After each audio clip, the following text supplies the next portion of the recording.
last we spoke with her, she had just come back from Iraq, where she had been for weeks looking at the situation in Kurdistan, the semi-autonomous Kurdish region of that country, where Christian refugees from ISIS terrorists had flocked to cities like Erbil. I'm talking about my friend Jennifer Breedon, who joins us at our world headquarters here in Toronto. Now, Jennifer, great to see you, and I'm so glad you're back safely. Thank you very much. I know it got a little dicey there for a minute. Yeah, I mean, you were there just after and during the Kurdish independence referendum, which was met with Turkey sending troops into Syria, Iranian militias coming. Like the whole world was trying to snuff out Kurdistan, weren't they? They did, absolutely. And while I was still there, Baghdad officials under Iranian regime sort of leadership and influence shut down the international airport. So none of the people there could leave. You all had to flee. We had to flee. I had to sneak out and figure out a way to sneak out. So it was it's been getting much worse. Just Iranian troops invading using U.S. military equipment, things like that. It's and I got out in the nick of time, and I know it's a blessing, but it's also sad for those who haven't. Yeah, I saw a cell phone video of Iranian militias using an American M1 tank against the Kurds. That is so opposite, upside down, it's scary. But the real reason you went to Iraq was to look at the fate of Iraqi Christians. It's terrible in the Middle East in general, but in particular, ISIS was trying to ethnically cleanse Iraqi Christians, weren't they? Absolutely. It was complete and utter genocide. And I know we've talked about this before. This is one of the things I studied years ago before anybody declared that ISIS was committing a genocide. But just seeing the resemblance between the symbols for the Christians, of the Nazarene symbol there on their doors, just like the Jews during the Holocaust. And so it was an absolute ethnic cleansing, burning, destroying all their churches that have stood for thousands of years, and seeing the plight of the Christians. And the majority of Christians, as you stated, were trying to escape from ISIS. These are these Iraqi Christians who have been there for thousands of years, so many different denominations and sects of Christians. But at the same time, the word started spreading to other regions that Christians were safe in the Kurdistan region of Iraq. So actually I have been able to meet with Iranian Christians, Syrian Christians, and others who didn't feel safe anywhere else and escaped there. But since they don't have any papers, they had to escape over the mountains. You have a lot of Middle Eastern Christians that are really being ethnically cleansed in different ways from all these different governments, specifically from ISIS. You say thousands of years, and it's true. I mean, they still pray. I went to a church in Batnaya that had recently been liberated from ISIS. It was still torched, and there was still ISIS graffiti in that church, including in German, which was the most terrifying thing I saw my whole trip to Iraq. ISIS graffiti in German in a church in Iraq, which clearly meant someone from Germany had come on a slaughter and rape adventure to the Middle East.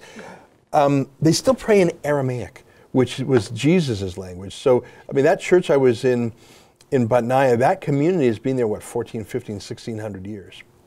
And some of these churches older than anything you would think. These were beacons of the community. Some of the first things that ISIS destroyed just to really try to get rid of them. In fact, in some of the towns where there were more Christian-heavy towns, if they were the historic Christians, they would take first their textbooks as well, not just destroying the churches, taking their textbooks, and any mention in the textbooks of the Christian heritage there, or the history of the Christians, those were things they would put them on a burn pile to burn, because they wanted to make sure that nobody ever knows the truth or the historic roots. That's the definition of ethnic cleansing. Yeah, very reminiscent of how the Nazis burned Jewish books. Yes. A lot of analogies. You were just there. We went to Iraq in July. We went there with two goals. First goal was to do a documentary on the plight of the Christians in the Middle East. The second was not just to tell the story, but to do something about it. So we set up a website called SaveTheChristians.com. And we were very careful to have two different compartments that were sealed off. One was journalism, the other was humanitarian aid. And the journalism one was to pay for our flights and our cameras and our expenses, journalism, our business. The other was 100% of the proceeds to go to the most effective Christian charity we could find. And that was, so we were there doing the documentary.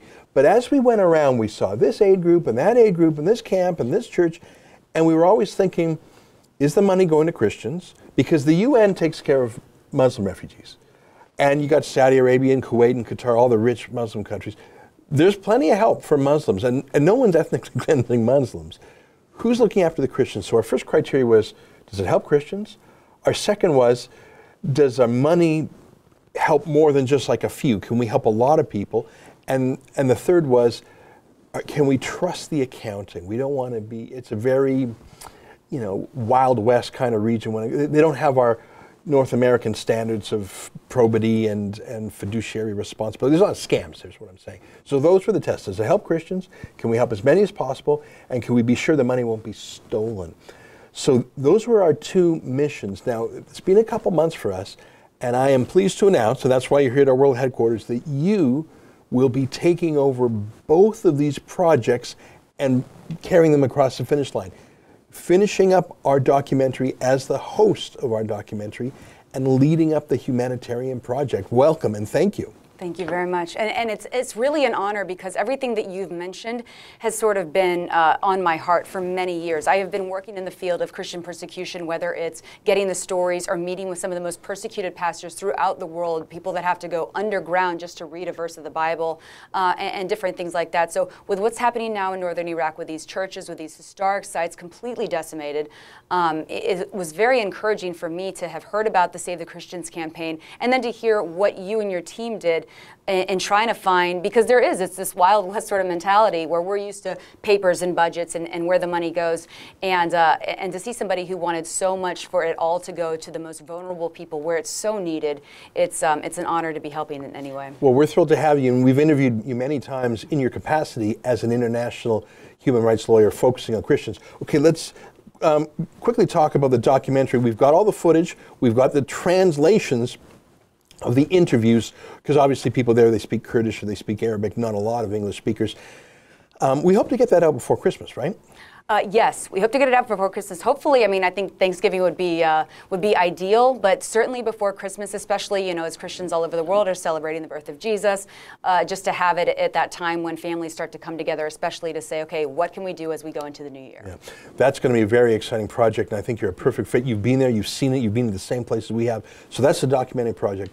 Now the second, and we've been tantalizing our viewers for a while, we have raised more than $200,000 US for the humanitarian side, and we haven't even chosen the charity yet. So it's amazing to me. You can see right there, $204,000 as of this moment, and it keeps ticking up a little bit, from 2,256 different donors. So we've got more than 2,000 people.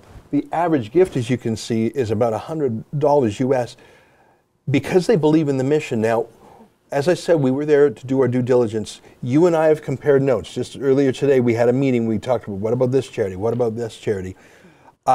We've decided to split it in two, haven't we? We have.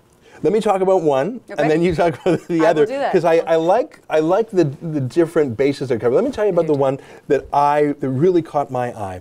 It's a clinic that has a pharmacy in it in the Iraqi city of Erbil, in the Christian enclave called Enkawa. The clinic is called St. Joseph's Clinic, and what impressed me right away was there weren't lots of handlers and staff and bureaucrats. It was all action. You had a lead doctor and you had some nuns, and all they were doing was just giving out medicine and meeting patients. They didn't even want to talk to us. They were too busy. We said, well, can we follow you around? So they gave us interviews as they were dispersing medicine, and the fact that they were so focused on, there was no luxuries, there was no overhead, and we saw with our own eyes them doing real work. And I just thought, these are the most honest guys I met in Iraq. And I asked them what their budget was. And they spend $40,000 a month on medicine. And I thought, well, that's a lot of money. Yeah, I bet it's about $500,000. We can't pay the whole thing, but I thought, well, maybe we can buy a few months worth. But instead of paying the money to the clinic in Iraq, I want to pay the pharmaceutical company, if it was in Germany or France or whatever. So the money, I don't even want the money to go to Iraq. I want the money to go to the pharmaceutical company, pay for them, have the meds arrive, so I know that the money's going to it. So that's half of the dough.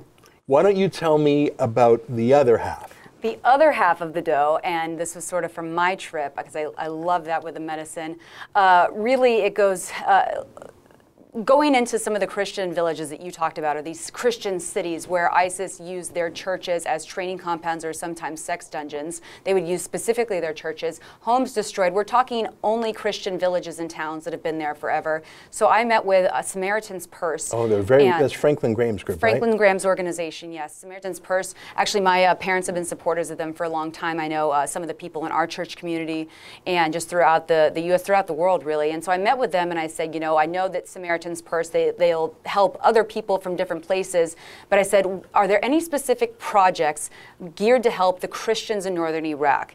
And they showed me, and without me even mentioning all the villages I'd seen, they showed me, they said, we are taking the task of rebuilding Christian villages. And that's all these people want. Some of these people, all they would ever want is to go home, but they don't have a single dime left. Everything's been destroyed. ISIS took over their towns. And so this, the other half of this money would go to rebuilding these Christian villages, really building up their homes and saying, you've been living in a refugee camp, guess what, you get to go home now. Yeah. And that's what this would be going to. It's about $2,500 with Samaritan's Purse, and that money goes straight Per to home, each right? home, per home.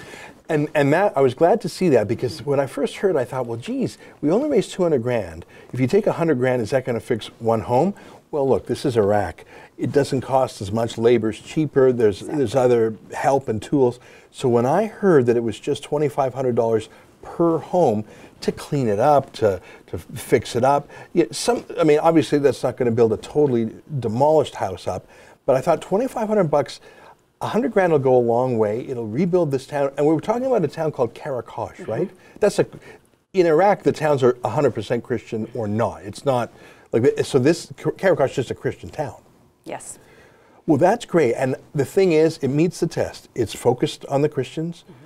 The money goes, 100 grand, that'll go to what, 40 houses? Yes. So that's 40 families, that's hundreds of people. Yes. And I trust Samaritan's Purse on the accounting side. You know that it's not going to be loosey-goosey Iraqi accounting. That's going to be absolutely dot the I's, cross the T, American-style accounting on that. Yes, North American style, because we know they have an office up here in Canada. Yeah. They have offices in the U.S. And I mean, and they've also spent their time there, even when ISIS came. The Samaritan's Purse branch there that I met with and that I know I've put you in contact with has been, they're very big on the fact that they've now made the connections there, the people that will build it back up so that they're ready to go. I mean, this is ready to happen, so this could be really rebuilding an entire Christian town. What I like about Samaritan's Purse, not just that they're honest and they're not stealing the money, and I know that sounds so negative, them saying that. Iraq is a wild place, and there's a lot of schemes going on, so I feel comfortable. But they're also very good at logistics. This is not their first rodeo, as we would say in Alberta. They know what they're doing, and so I really feel that, I mean, 100 grand is going to go far. Here's what's so exciting to me, Jennifer, is we've raised 200 grand for the humanitarian before we even identified these two worthy recipients. Now that we've chosen the St. Joseph's Clinic in the Ankawa Christian Enclave of Erbil for their pharmacy, and rebuilding the Christian town of Karakosh, I believe that these two projects are so specific and so clearly meet the three tests I outlined that I think people will feel even more confident contributing more, and you leading the project is just the icing on the cake. Well, and it's an honor for me, and I thank you so much for that. And really, the most encouraging thing for me, having met with you over the last couple months and talked about these logistics, to see how your donors to your campaign donated, not even knowing yet, and you being transparent. Look, we don't know yet. It's going to go to somebody good, but just saying we just want to help and we trust you. It can come from the bottom of my heart. Thank you to those who have donated. Thank you so much, because for somebody like me who has been to these places over and over and has seen the depravity of these people, I can't explain to you the hope that you gave them when I said, actually, people are already contributing and they just want to help you. Yeah. It gives them all the hope in the world. So it'll be an honor to work with this and to see it succeed and to see more come in, hopefully. Well, that's great. And thanks for visiting us here at our headquarters. Folks, just to sum up, if you want to learn more about this, go to SaveTheChristians.com, and you'll see there's two branches of the project. Jennifer will lead up both. One is the journalistic project. That was the trips there to film things, interview people, hire the translators, do the equipment. So that's our journalistic fund. That's to get this documentary out, hopefully by Thanksgiving, but Christmas, it will be out shortly. We've already have the translations in hand. That's one basket. The other is the humanitarian basket, and that's our big news today, is we've chosen the 2 recipients. And as you can see, we show on the website down to the penny how much has been raised. So 100% of the net proceeds, as you can see right there, I guess it's down to the dollar, not the penny, $204,625 US so far, will be divided equally between St. Joseph's Clinic and Samaritan's Purse Rebuilding Karakosh. I am delighted to be a part of this. I'm Jewish myself, but I believe that the Christian persecution in the Middle East and in other places like China and around the world is the most grave threat to religious freedom in the world today. And I would say this to my Jewish friends watching, that surely we have a duty to come to the aid of the Christians just the same way that righteous Gentiles aided Jews during the Holocaust. Indeed, I've seen with my own eyes, as you heard from Jennifer as well, what ISIS has perpetrated on the Christians of the Middle East is identical in so many ways to a Holocaust, including the fact that so much of the world is silent. Well, we will not be silent here. Jennifer will tell the story documentarily, and we will aid. If you want to join us, go to SaveTheChristians.com. You can contribute to either or both of the baskets, to the Journalism Project, to the humanitarian side, or both. There's 2 different bank accounts, as you can see. That's an excerpt from my daily TV show, The Ezra Levant Show. Normally it's behind a paywall, but I thought you'd like this video, so we put it on YouTube. If you want to subscribe to watch the daily show every day, including always 2 interviews a day, and I read my hate mail, just click on this screen and become a premium member.